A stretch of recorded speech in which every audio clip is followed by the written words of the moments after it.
Shalom, selamat pagi, selamat jumpa kembali dalam kasih Kristus. Pada hari ini kembali kita berjumpa dalam tema-tema khotbah saya yang membuat kita semua akan diberkati Tuhan. Sebelumnya, mari kita berdoa, karena sebentar saya kasih tema tentang waktu. Karena waktu itu sangat berharga di dalam setiap kehidupan manusia. Oleh karena itu kita perlu tahu bagaimanakah cara kita mempergunakan waktu. Mari kita berdoa. Bapa di surga, terima kasih untuk pagi hari ini, di mana Tuhan izinkan kami dengan tubuh yang segar, pikiran yang jernih, hati yang bersih, dan biarlah kiranya Roh Kudus akan menguasai pikiran hamba-Mu dan kami semua yang sebentar akan mendengar tentang firman Tuhan. Terima kasih Tuhan, berbicara kepada kami semuanya Tuhan, berkati hamba-hamba Tuhan, berkati Indonesia, berkati juga Tuhan setiap kami yang mendengarnya Tuhan. Karena kami percaya masa kami diam di rumah ini kami terhibur dengan firman yang Tuhan sampaikan kepada kami. Dalam nama Tuhan Yesus hamba berdoa dan hamba sudah bersyukur. Yang percaya katakan amin.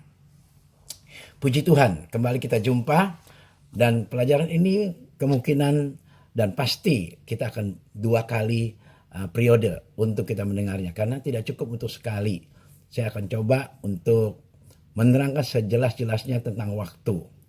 Nah, saudara tahu, 1 hari 24 jam.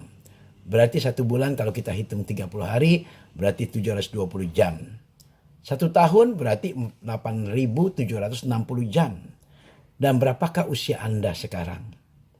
Apabila Anda usia 40 tahun, kita hidup singkat sekali tuh, saudara. Cuma 350.000 jam kita hidup kalau 40 tahun. Kalau Anda umur 35, berarti Anda sudah hidup 306.000 jam. 50 tahun, 438.000 jam. 60 tahun, 525.000 jam. Itu ukuran yang saya hitung. Ya, nggak pas sekali. Tapi biar Anda tahu bahwa hidup manusia itu sangat singkat, hanya dihitung jam saja. Saya sudah 68 tahun, berarti saya sudah hidup 600.000 jam. Oleh karena itu Tuhan pergunakanlah saudaraku, waktu yang ada sebaik mungkin. Jangan dipakai yang sia-sia, apalagi dipakai yang tidak baik. Saya akan bukakan dulu 1 Efesus 5, ya, Efesus 5 ayat 16 berkata, dan pergunakanlah waktu yang ada, karena hari-hari ini jahat. Oleh karena itu saudara, kalau Anda tahu bahwa hari-hari ini tidak baik, pergunakanlah waktu yang ada. Saya melihat begitu banyak orang, karena saya bagian pendoa orang sakit, saya melihat saudaraku di ICU. Umumnya orang-orang yang ada di ICU itu yang hatinya tidak baik. Yang selalu memarah-marah, maki, darah tinggi. Janganlah saudara. Oleh karena itu, jadilah orang yang baik. Selalu saya katakan, jangan punya hati yang jahat. Anda nanti di hari tuanya menyesal kalau kita ada di ruang ICU. Itu sebabnya saudaraku, kenapa ada beberapa gembala sidang, terutama gereja Tiberias. Dia selalu mengatakan, jangan sampai kita ada di ruang ICU. Itu sebabnya saya sangat kagum dengan orang-orang yang selalu hatinya baik. Mari kita lakukan semua yang baik. Ada satu firman Tuhan lagi dalam kitab Kolose 4 ayat ke-5. Dikatakan, hiduplah dengan penuh hikmat terhadap orang-orang luar. Pergunakanlah waktu yang ada. Nah, tujuan dari saya punya khotbah ini adalah untuk menjelaskan betapa pentingnya waktu yang sudah Tuhan berikan buat kita. Ada amin saudaraku. Saya akan jelaskan bagaimana caranya mengatur waktu dengan baik. Jam 2 sampai jam 4 itu ada waktu Roh Kudus. Oleh karena itu kita harus bangun pagi berdoa, di mana Roh Kudus diturahkan oleh Tuhan pada saat jam 2 sampai jam 4. Oleh karena itu saudara kita kaum Kedar, jam 4 pagi mereka sudah bangun jam 4 kurang 4. Nah, itu tandanya kalau mereka sudah dibangun jam 4, kita harus lebih pagi lagi. Supaya berkat yang kita terima tidak direbut oleh mereka. Ada amin saudaraku? Penting sekali. Jam 4 sampai jam 6 itu waktu netral. Sehingga apabila kita ketiduran jam 4 dan tidak bangun, itu akan lewat terus sampai jam 7 pagi. Karena itu waktu netral. Nah jam 6 sampai jam 8 siap kita untuk menerima berkat. Oleh karena itu pas jam 7 ucapkanlah syukur. Sebelum kita santap pagi mengucap syukur. Karena itu waktu saat-saat kita untuk menerima berkat dari Tuhan. Jam 8 sampai jam 10 saat dimana kita worship. Kita memuja Tuhan. Jam 8 sampai jam 10 Roh Kudus sedang dipuja oleh banyak orang. Jam 10 sampai jam 12 siang itu adalah masa berjaga-jaga. Karena hari akan panas dan itulah emosi suka timbul. Maka saya berikan kata-kata tentang masa untuk berjaga-jaga. Jam 12 sampai jam 1 di mana roh jahat bekerja, saudaraku. Dan jam 1 sampai jam 4 Roh Kudus turun kembali sore. Di mana kita akan tidur siang, kita berdoa, kita menyembah Tuhan, dan kita istirahat. Roh Kudus bekerja untuk memberkati kita. Jam 4 sampai jam 6 kembali waktu netral. Di mana kita akan mandi, kita akan siap-siap untuk makan sore, makan malam, ya. Nah, jam 6 sampai jam 8 itu waktu untuk kelumpur bersama keluarga. Jadi ada waktunya, saudaraku. Segala sesuatu ada waktunya. Nah, jam 8 sampai jam 10 itulah waktunya kita mulai istirahat. Untuk memuji Tuhan kembali, berdoa, membaca Alkitab. Jam 10 sampai jam 12 itu di mana katanya roh jahat keluar. Oleh karena kita harus sudah tidur dan kita sudah berdoa. Barang siapa yang istirahat berdoa terlebih dahulu, pasti Tuhan menjaganya. Tuhan akan kirimkan malaikat Tuhan berpasukan itu untuk mengawal menjaga saudara. Itulah tentang waktu. Nah, sasarannya saudaraku. Anda dapat menghargai waktu yang Tuhan sudah berikan. Di dalam kitab Yesaya 49 ayat 8 dikatakan, Yesaya 49 ayat 8, beginilah firman Tuhan. Pada waktu Tuhan berkenan, Tuhan katakan dia akan menjawab. Dan pada hari aku menyelamatkan, aku akan menolong engkau. Aku telah membentuk dan memberi engkau menjadi perjanjian bagi umat manusia. Untuk membangunkan bumi kembali dan untuk membagi-bagikan tanah pusaka yang sudah sunyi sepi. Nah, pendahuluannya, Anda dengar baik-baik. Tuhan akan memberikan kepada semua orang waktu yang sama. Setiap harinya, waktu yang tidak berbeda. Karena kita sama-sama hidup di dunia. Tapi ada orang yang dapat menyelesaikan lebih banyak hal daripada yang lain. Karena ada kadang-kadang kita yang suka diam, suka menganggur. Tapi ada beberapa orang yang selalu bekerja mencari nafkah. Selalu ingin mencari lebih lagi. Itu yang dikatakan bahwa ada beberapa orang yang dapat menyelesaikan lebih banyak pekerjaan daripada orang yang diam. Perbedaannya tergantung pada cara mereka mempergunakan waktu mereka. Oleh karena itu saya sarankan saudara, daripada kita diam, lebih baik kita aktif. Orang yang aktif itu sehat badannya. Saya melihat begitu banyak orang yang umur panjang, sampai umur 80 tetap bekerja. Umur 86 masih memanggul, masih membawa barang. Waktu itu nenek saya, jadi saya punya mama, umur 94 tahun, masih memikul barang-barang. Dan kakek saya, yaitu kungkung saya, umur 84 tahun, masih macul, masih kerja, dia petani, saudaraku. Oleh karena itu saya ingatkan saudaraku, waktu itu penting sekali supaya kita, untuk masa depan kita. Jangan banyak tidur, tidak sehat, banyak olahraga, giat, aktif. Nanti saudara akan sehat. Sebagai anak Tuhan, kita harus menyadari bahwa waktu adalah pemberian Tuhan yang sangat berharga bagi kita. Markus 13 ayat 20 berkata, dan sekiranya Tuhan tidak mempersingkat waktunya, maka dari segala yang hidup tidak akan ada yang selamat. Akan tetapi oleh karena orang-orang pilihan yang telah dipilihnya, Tuhan mempersingkat waktunya.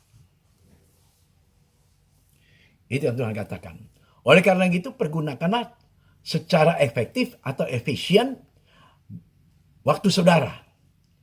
Kita bisa mengerjakan sesuatu dengan cara yang benar dan tidak sia-sia.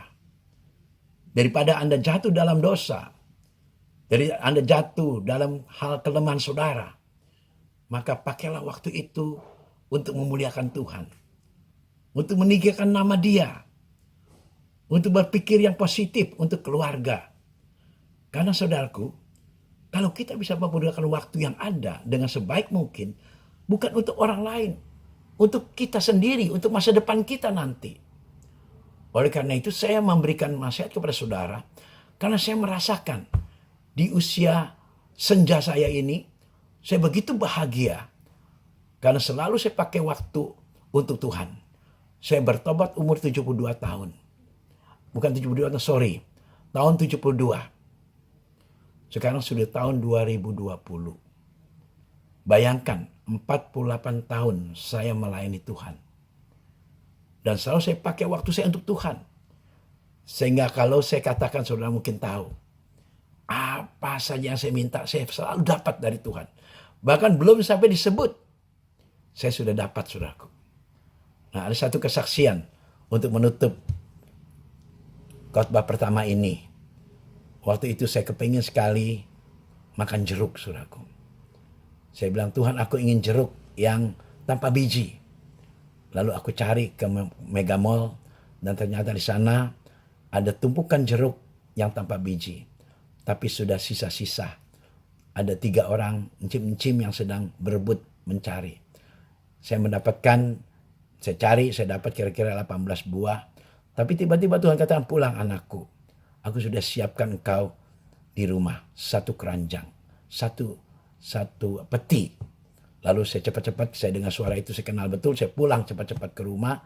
Dan saya dapatkan di rumah memang sudah tersedia 1 peti jeruk yang sesuai dengan keinginan saya. Nah, saudara, saya akan bacakan dalam kitab Efesus 5 ayat 15 dan 16. Karena itu perhatikanlah dengan seksama bagaimana kamu hidup. Janganlah seperti orang yang mebal, tetapi seperti orang arif.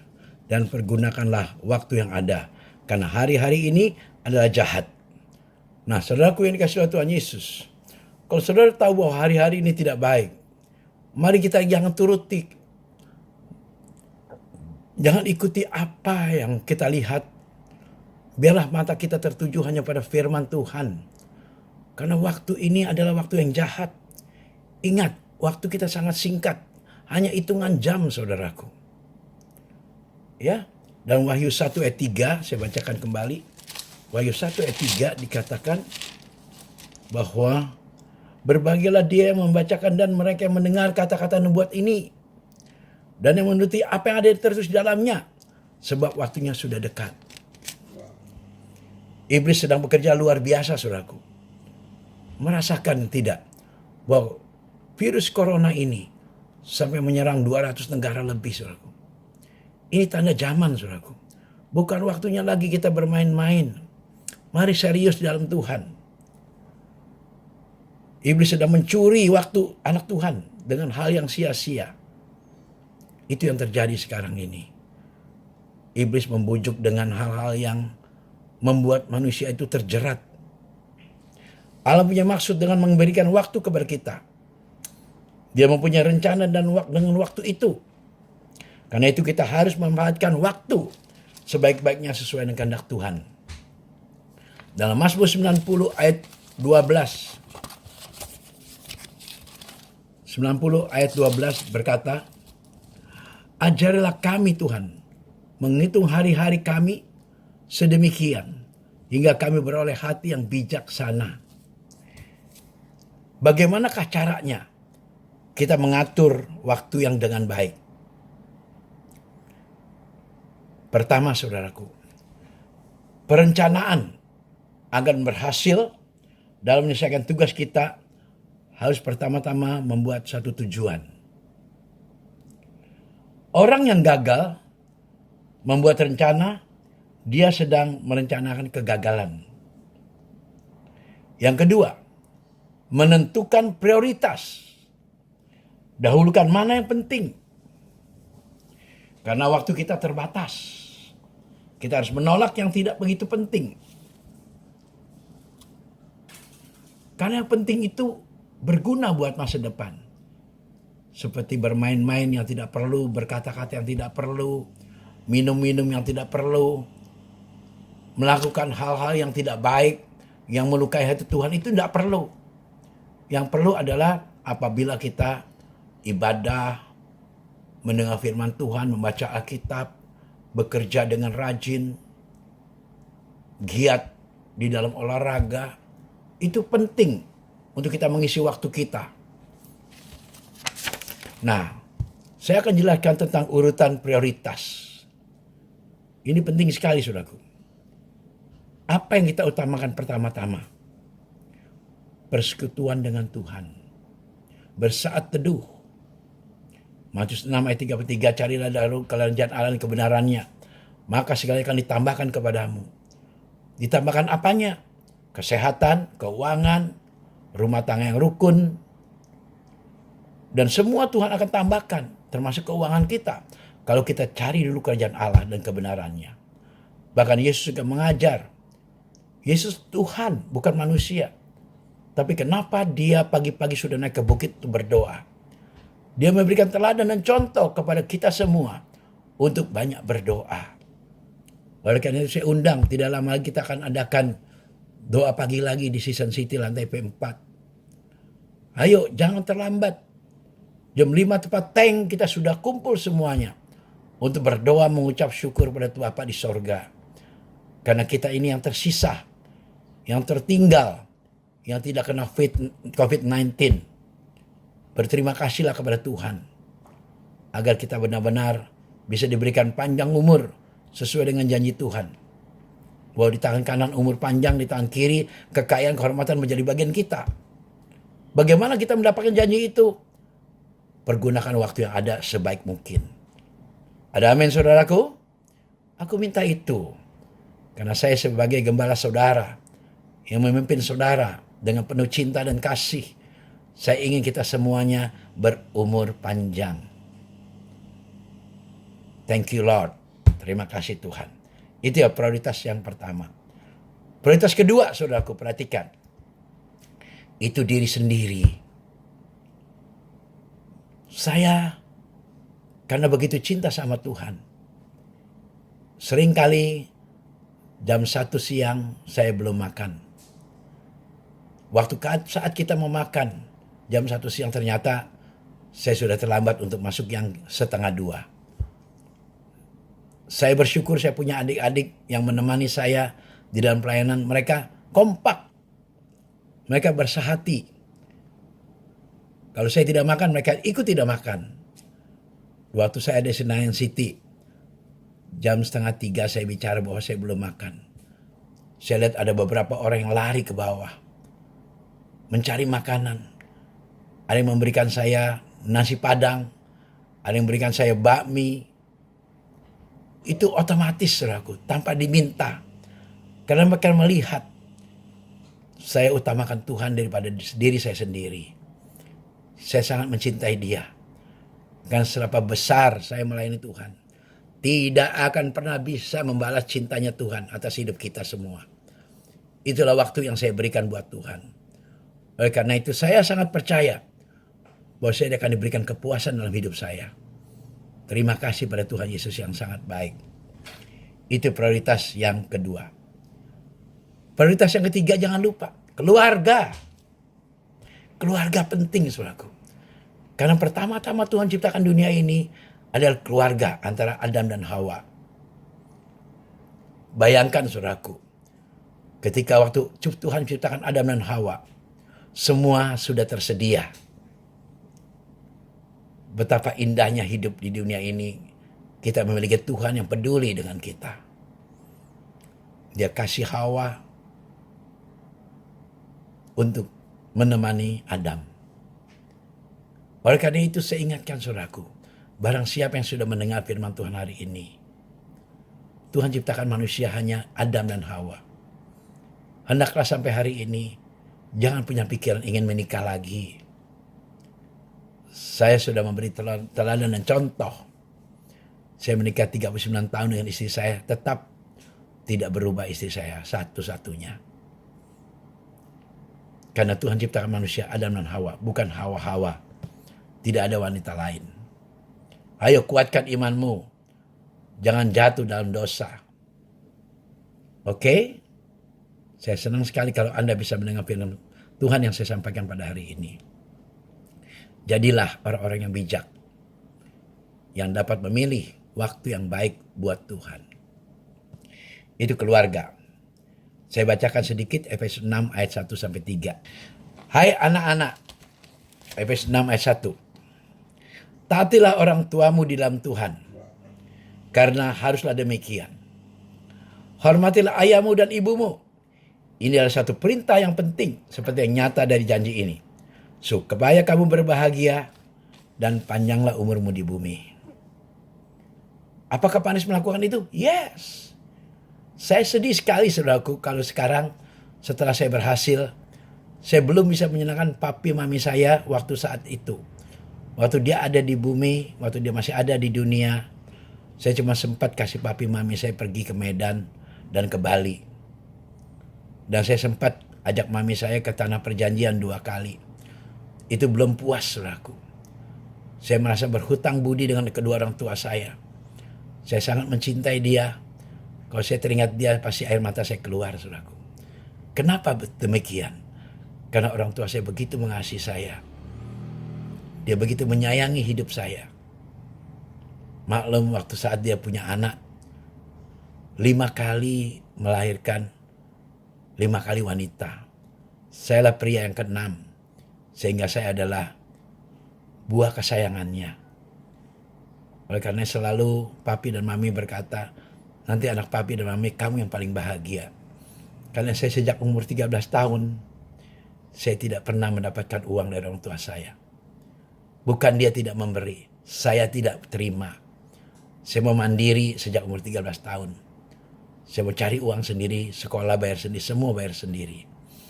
Karena saya sangat hormat orang tua saya. Itu prioritas yang ketiga tentang keluarga. Prioritas keempat, pekerjaan atau studi. Saudara yang sedang sekolah, kejarlah ilmu itu setinggi apa yang kamu mau. Supaya kamu berhasil dan masa depanmu terbuka luas.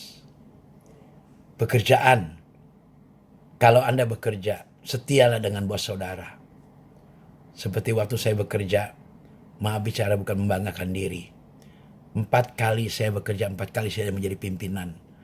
Dan saya memegang semua jabatan itu. Keuangan, penagihan, stok, penjualan, mencari barang. Memang saya serba bisa. Tapi 4 kali saya kerja. 4 kali saya tidak dikasih pesangon, saudaraku. Mungkin Anda bingung, kenapa seperti itu? Karena saya selalu kerja, tidak pernah minta naik gaji. Saya diam saja, tapi kalau gajinya naik-naik, saya keluar langsung. Itulah sebabnya bos saya menyesal. Maka dia ancam, kalau kamu keluar mendadak, saya tidak kasih pesangon. Tidak apa-apa. Saya keluar saja. Saya sudah buang ludah, tidak akan saya jilat kembali. Itulah sebabnya saya bekerja 4 kali, kerja 4 kali saya tidak dapat pesangon. Dan saudara tahu tentang kejujuran saya. Maaf bicara lagi saudaraku. Tuhan yang tahu. Saya bilang, bos, kalau saya tinggalkan pekerjaan saya ini, tolong jangan diberikan pada siapapun kedudukan saya. Karena bos asal tahu, sampai hari ini 1.000 perak pun saya nggak pernah curi uang saudara. Bos saya pada menangis. Saudara. Itu yang keempat. Yang kelima, pelayanan penting sekali. Prioritaskan pelayanan seperti yang saya lakukan. Sampai anak saya sakit pun saya tinggal demi pelayanan. Orang tua saya meninggal pun hari itu Minggu, saya tetap pelayanan. Itu pelayanan nomor 1 untuk Tuhan. Bukan saya nggak sayang sama orang tua saya, tapi saya pegang prinsip bahwa pelayanan itu nomor 1 karena untuk Tuhan. Yang terakhir, prioritas ke-6 yaitu jangan lupa olahraga. Saya sekarang hampir setiap hari jalan, lari 5 km. Selama 3 bulan ada COVID ini, saya lari terus. Olahraga terus supaya badan saya tetap fit. Itu olahraga. Nah inilah pelajaran-pelajaran yang saya berikan kepada saudara semua, biarlah waktu yang Tuhan berikan buat kita dapat kita pergunakan dengan baik. Mari kita berdoa. Bapa di surga, terima kasih untuk tema tentang waktu ini. Dan hamba percaya bahwa firman ini tidak kembali dengan sia-sia. Diberkatilah mereka semua yang mendengar firman tentang waktu ini. Dalam nama Tuhan Yesus aku berdoa dan aku bersyukur. Yang percaya katakan amin.